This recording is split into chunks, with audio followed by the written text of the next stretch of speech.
हाँ। चलिए, आज का टॉपिक है प्रकाश के अपवर्तन के कितने नियम है। यहाँ देखिए, यानी कि इसके पीछे वाले क्लास में आप सभी वीडियो कंटिन्यू देखते चलिएगा ताकि आपको सबसे ज़्यादा तैयारी करने में सहूलियत मिले।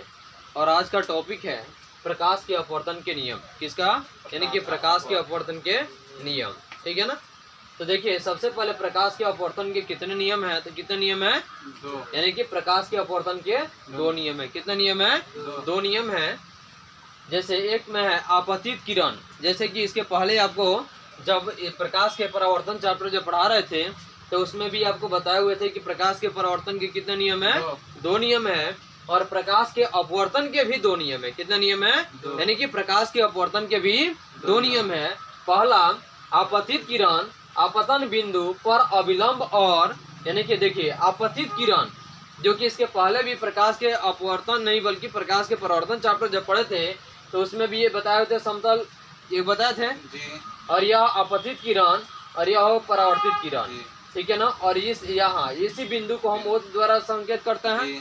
तो यह हो गया आपका आपतन बिंदु। क्या हो गया? आपतन बिंदु, जो कि यहाँ दिया है ना। तो देखिए, आपतित किरण आपतन बिंदु पर अविलंब और अपवर्तित किरण तीनों एक ही समतल में होता है। यानी कि हई आपका परावर्तित किरण हो गया, यानी कि आपतित किरण हई हो गया आपका कौन? अपवर्तित किरण। यानी कि क्या हो गया आपका? अपवर्तित किरण और आपतित किरण। तो आपतित किरण आपतन बिंदु पर अविलंब और अपवर्तित किरण तीनों एक ही समतल में होता है। यह प्रकाश के अपवर्तन के नियम है। समझ में आया? प्रश्न पूछे कि प्रकाश के अपवर्तन के कितने नियम है तो कितने बोलिएगा? दो। कितना? दो। पहला, आपतित किरण आपतन बिंदु हई आपका आपतित बिंदु हो गया और हई आपका आपतित किरण हो गया। ठीक है ना। तो आपतित किरण आपतन बिंदु पर अविलंब और अपवर्तित किरण तीनों एक ही समतल में होते हैं। सम मतलब बराबर और तल में भाग, यानी कि सब एक ही पर होगा। इस पर होगा, एक ही पर होगा।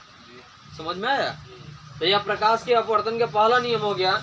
दूसरा नंबर, किन्हीं दो माध्यमों और प्रकाश के किसी विशेष वर्ण के लिए, यानी कि किन्हीं दो माध्यम, देख रहे हैं ना, किन्हीं दो माध्यम, यानी कि पहला माध्यम और दूसरा माध्यम, तो दो माध्यम हो जाएगा ना। तो किसी दो माध्यमों और प्रकाश के किसी विशेष वर्ण के लिए आपतन कोण की जया और अपवर्तन कोण की जया के अनुपात को हम क्या कहते हैं आपका? यानी कि यह इसका नियम हो गया। किसका? अपवर्तन का। प्रकाश के अपवर्तन का दूसरा नियम है। यानी कि किन्हीं दो माध्यम और प्रकाश के किसी विशेष वर्ण के लिए आपतन कोण की जया और अपवर्तन कोण की जया के अनुपात जो होता है वह आपका प्रकाश के अपवर्तन का दूसरा नियम हो गया है। समझ में? कोई दिक्कत? देखिए, अगला है स्नेल का नियम। यह VVI प्रश्न है, इसको अच्छे से पढ़ लीजिएगा। यानी VVI ये भी हो गया और प्रिज्म भी आपका VVI हो गया। यानी कि यह दोनों प्रश्न जो है ना, यह VVI है। आप लोग इसको अच्छे से पढ़ लीजिएगा। ठीक है ना। तो देखिए, स्नेल का नियम, तो प्रकाश के अपवर्तन के द्वितीय नियम को, यानी कि हई है ना, यानी कि प्रकाश के अपवर्तन का दूसरा नियम कौन है? हई नियम है। हई वाला पहला नियम हो गया और दूसरा नियम आपका ई वाला हो गया। हो गया ना। तो प्रकाश के अपवर्तन के द्वितीय नियम को स्नेल का नियम कहते हैं। क्या कहते हैं? स्नेल का नियम कहते हैं। किसको? यानी कि प्रकाश के अपवर्तन के द्वितीय नियम को स्नेल का नियम कहते हैं। आया समझ में? अच्छे से थोड़ा सा दिमाग अस्थिर कर दीजिएगा ना, तो क्लास में ही आपको याद करा देंगे। ठीक ना। लेकिन थोड़ी सी समझ करके अच्छे से और तैयारी कीजिए। देखिए, अगला प्रश्न है प्रिज्म। यह फिगर जो बना है ना, यही आपका प्रिज्म है। समझ में आया? यही आपका प्रिज्म है। यानी कि किसी कोण पर झुके दो समतल पृष्ठों के बीच, यानी है क्या है? देखिए यहाँ पे, किसी कोण पर झुके दो समतल पृष्ठों के बीच घिरे किसी पारदर्शक माध्यम को हम क्या कहते हैं? प्रिज्म कहते हैं। देख रहे हैं यहाँ, है आपका वस्तु हो गया और है इसका बिंब हो गया, जिसको डैश के माध्यम से हम संकेत करते हैं ना। तो है आपका ए, यह वस्तु हो गया, लेकिन ये डैश आपका इसका प्रतिबिंब हो गया। यानी कि छाया हो गया, है निश्चित हो गया, और ये इसका छाया हो गया। यानी कि जैसे पारदर्शक शीशा हो गया तो हम एक पार्ट से दूसरे पर आसानी से देख लेते हैं ना।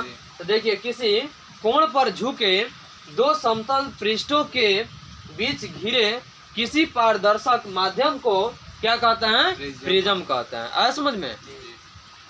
कोई दिक्कत? तो इसको अच्छे से देख लीजिएगा, ठीक ना। और ये भी आपका VVI प्रश्न है, दोनों आपका। और यह प्रकाश के अपवर्तन के नियम और स्नेल का नियम और प्रिज्म, ये इसको अच्छे ढंग से पढ़ लीजिएगा। ये VVI प्रश्न है, ठीक ना। यह अधिकांशतः परीक्षा में पूछने वाला ही प्रश्न है। अगर आप मेरे चैनल पर नए हैं तो सब्सक्राइब कर लें और बेल आइकन दबा दें, ताकि इस तरह से सभी नोटिफिकेशन आपको मिलता रहे।